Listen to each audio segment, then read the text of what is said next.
인생에는 터닝 포인트가 있습니다. 자신의 인생의 상황이나 또 방향을 바꾸는 계기를 말하는 것이지요. 그리고 그러한 인생의 전환은 대체적으로 특별한 사건이나 체험을 통해서 이루어지게 됩니다. 예수를 믿는 사람들은 누구나 할 것 없이 예수를 믿기 전과 후로 나누어집니다.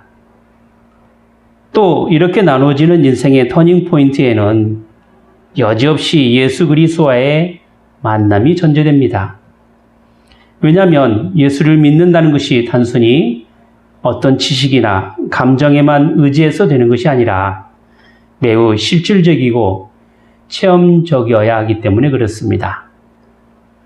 그러니까 실제로 예수 그리스도와의 인격적 만남이 이루어지지 않고서는 믿기 이전과 이후의 삶에 대한 구분이 잘 나타나지 않는 것입니다.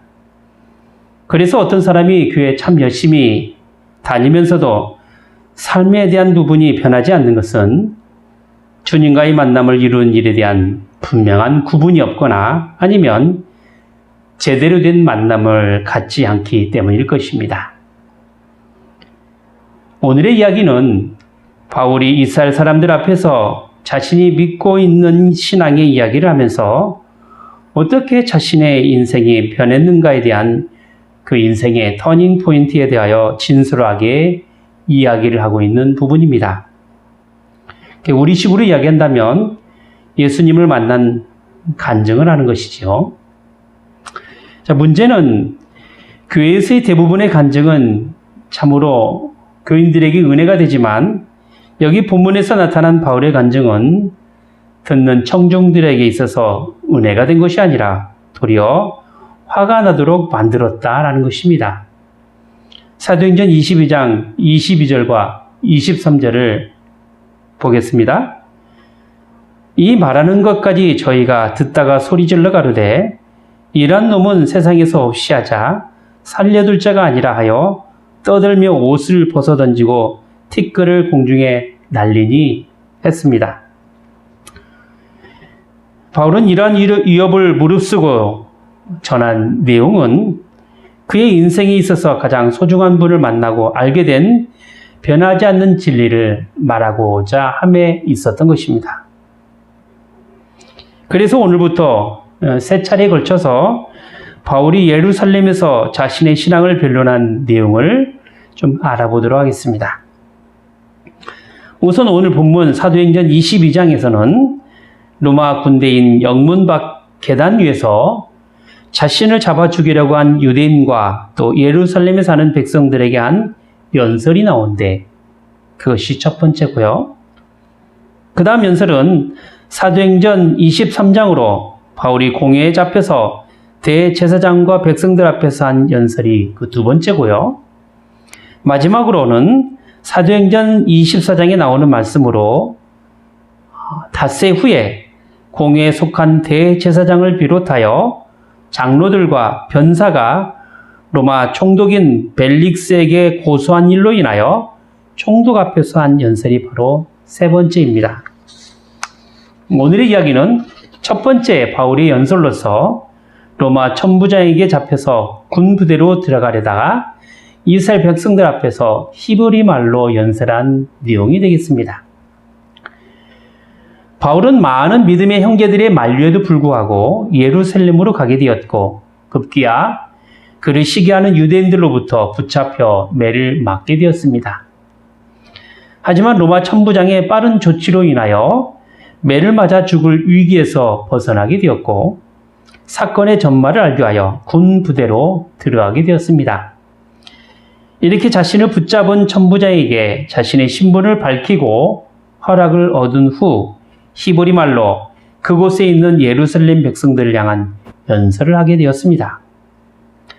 사실 바울이 전한 오늘 본문의 연설은 무슨 기독교 논리나 혹은 교리적인 내용을 담고 이야기한 것은 아닙니다.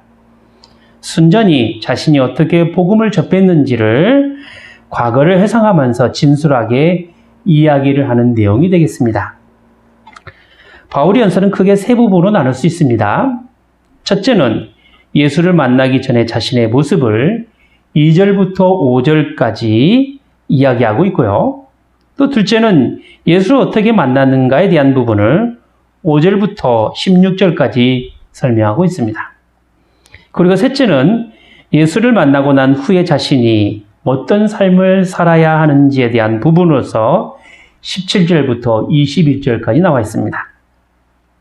자, 그럼 먼저 예수를 만나기 전에 사울의 모습을 알아보도록 하겠습니다.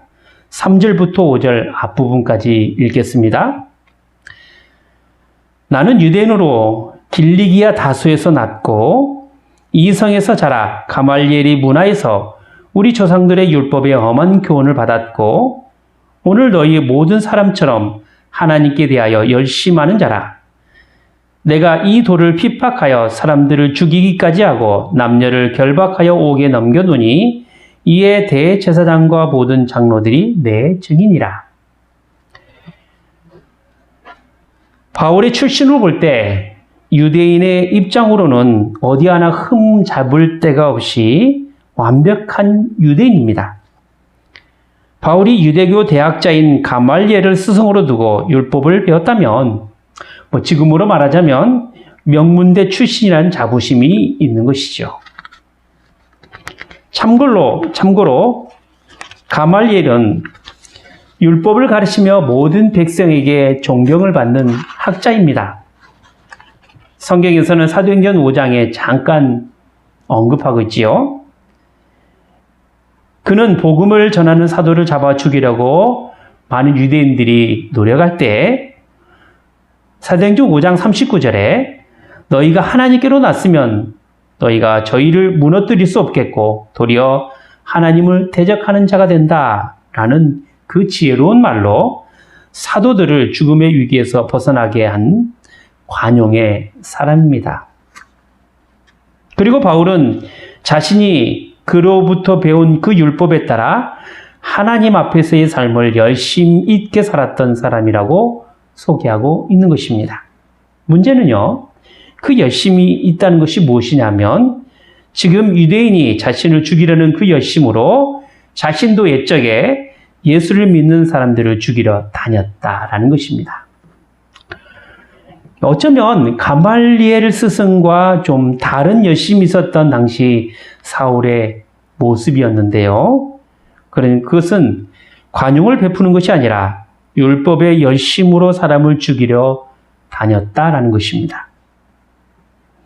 그런데 왜 자신의 신분을 밝히면서 자신의 학문적 배경을 그렇게 이야기했느냐 하면 당시 많은 사기꾼이나 자신의 범죄를 감춰야 될 사람들이 유대인의 행세를 많이 하곤 했단 말이죠. 그런 점에서 바울은 혹시나 자신을 잡은 유대인들이 그렇게 혹시 의심하지는 않을까 싶어서 그 의심을 거두기 위해서라도 어렸을 적부터 훌륭한 스승에게서 교육을 받았다라는 것을 알려줄 필요가 있었던 것입니다. 더구나 이렇게 배운 율법이 듣는 청중으로 하여금 예수를 만나기 전에는 내가 당신들처럼 똑같이 사람을 잡아 죽이는 잔인한 행동을 하는 그 열심으로 살았다라는 것을 밝힘으로써 얼마나 그 열심이 거짓된 열심이었는가를 은연중에 이야기를 하고 있는 것입니다. 왜곡되고 편견된 마음을 가진 그 신앙관이나 종교심은 사람을 죽이는 도구로 종종 사용되기도 합니다.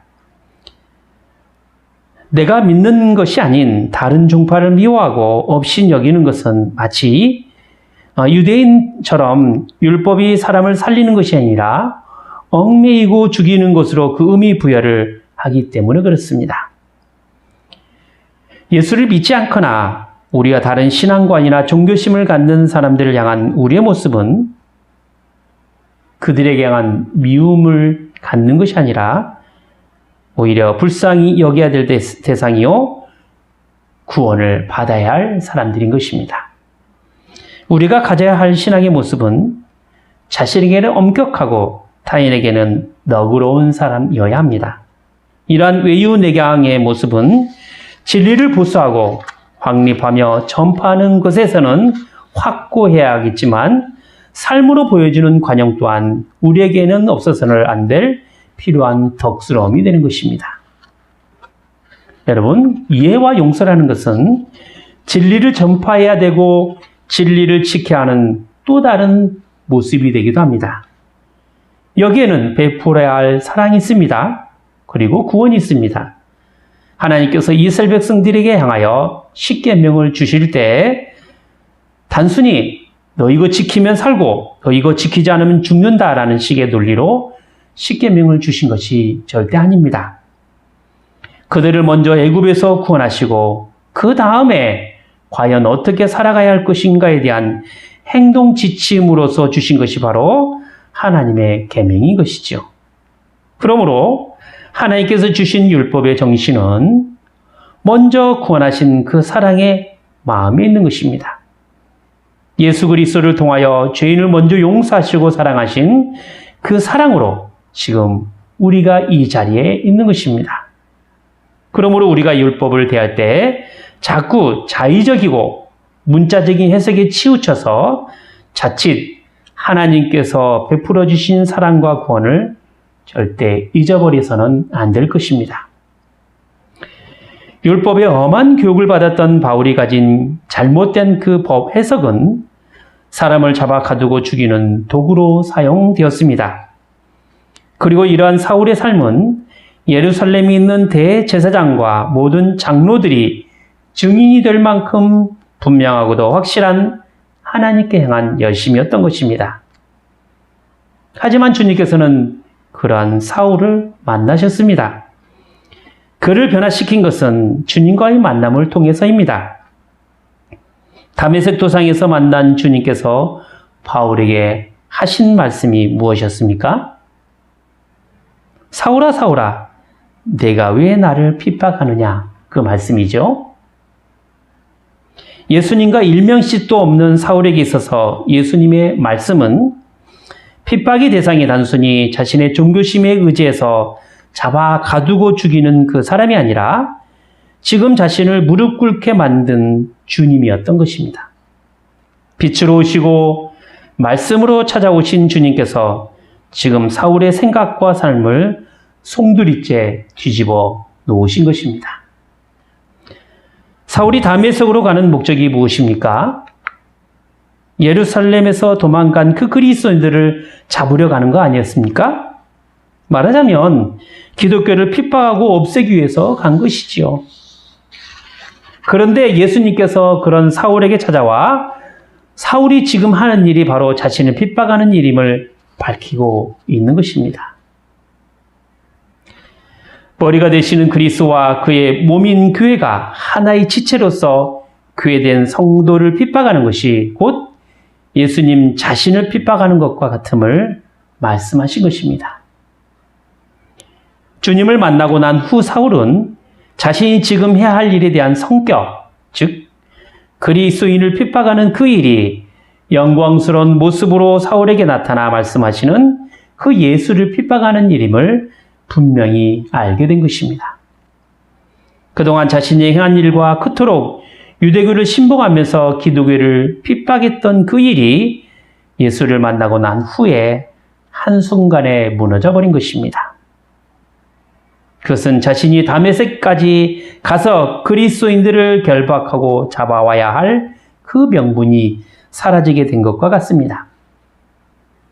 이처럼 사울의 심정 변화는 밝은 빛으로 자신에게 찾아오신 예수님 앞에 엎드리는 자세를 통하여 철저히 자기 생각과 모습을 굴복시키는 것에 있었습니다.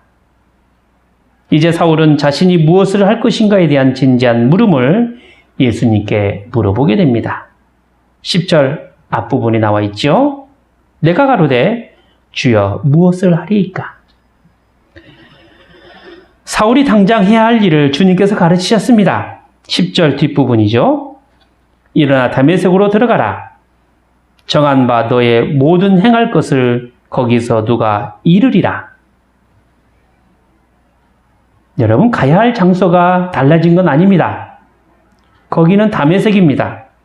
여전히 다메섹인데 가야 할 목적이 달라지게 된 것입니다.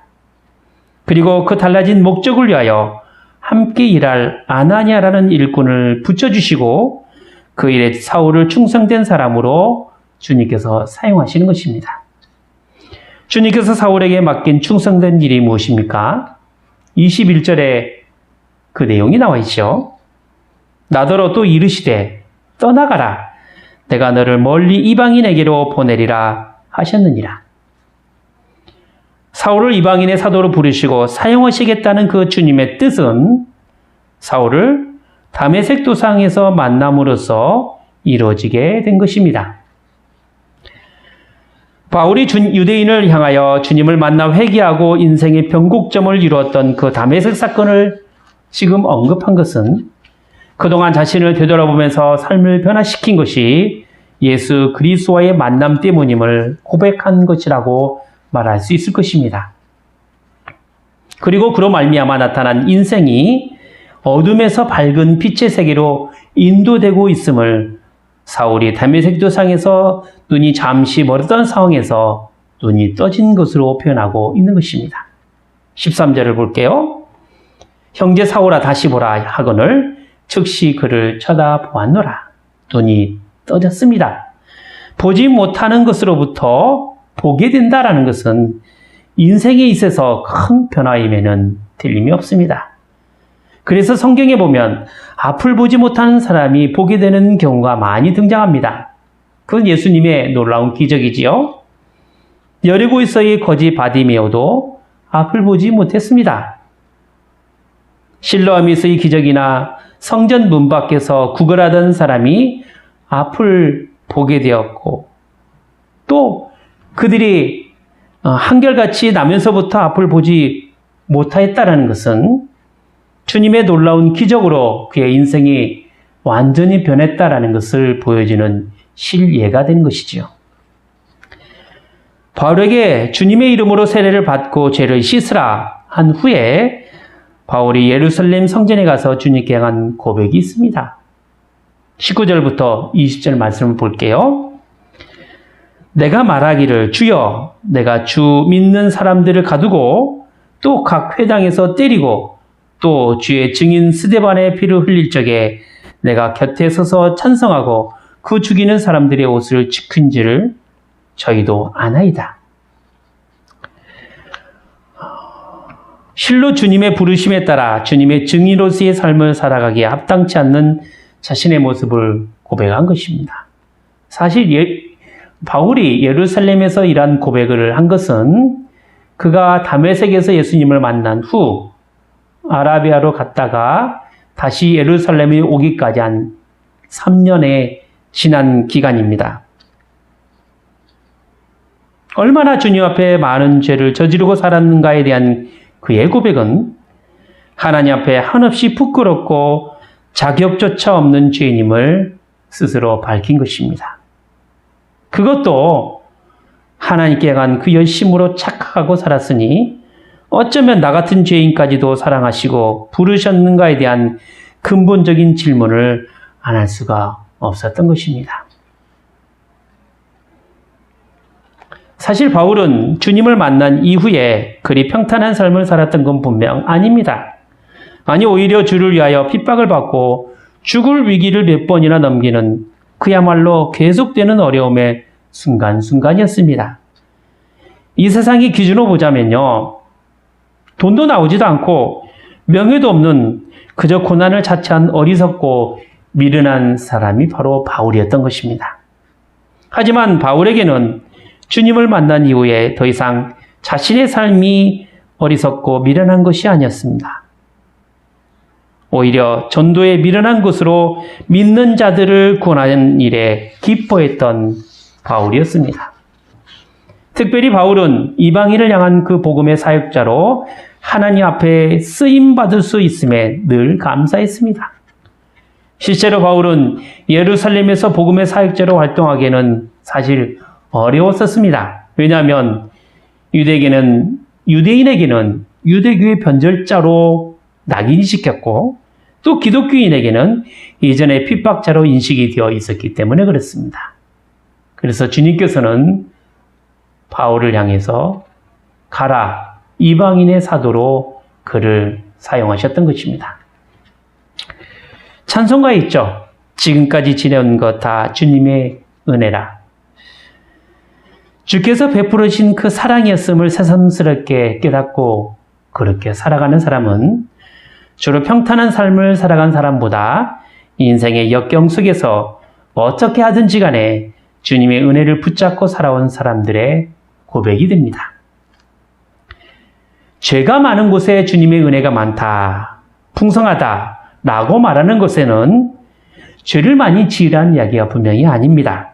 그게 아니라 죄가 많은 이 세상 속에서 살아가는 자신의 삶을 발견하고 죄를 짓지 않으려고 발버둥 치는 자신의 모습 속에서 주님의 은혜를 경험하게 된다라는 이야기지요. 죄를 안 지을 수는 없지만 죄 가운데 하나님의 긍휼하심을 경험하고 하나님의 구원하심을 경험하는 것입니다. 이것이 신자로서 죄악된 세상에 살아가는 은혜의 삶이라 말할 수 있을 것입니다. 한번 주위를 둘러보시기 바랍니다. 어디 하나 좋은 것이 있겠으며 어디 하나 마음 편한 것이 있겠습니까? 항상 기뻐하라, 쉬지 말고 기도하라, 범사에 감사하라. 이것이 또 하나님의 뜻이라고 말씀하고 계시는데 어디 그렇게 하나님의 뜻대로 살아가고 있습니까? 우리는 너무 쉽게 죄에 노출되어 있고요. 또 너무 쉽게 그 죄에 넘어가게 됩니다. 욕하고 시기하고 질투하고 화를 내는 자신의 모습 속에서 내가 언제 주님을 만났고 또 지금 주님께서 내게 주신 일이 무엇인가에 대한 사명도 생각하지 못하고 살아가게 된다는 것이죠. 그저 자신의 과거의 못난 모습과 또 현재 계속되는 자신의 못난 모습만 한탄하고 있을 뿐입니다. 그런데요, 한번 잘 생각해 보시기 바랍니다. 내가 만난 주님이 얼마나 내 자신의 삶에 소망이 되고 진리가 되고 사랑이 되었는지를 말이죠. 정말 이러한 주님을 자신의 인생에서 다시 한번 확인하게 된다면 그 소망과 진리와 사랑이 지금 자신의 삶의 분명한 사명감으로 나타나게 될 것입니다. 여러분, 잊지 마세요. 자신의 삶을 변화시키는 예수 그리스도를 말입니다. 기도하겠습니다.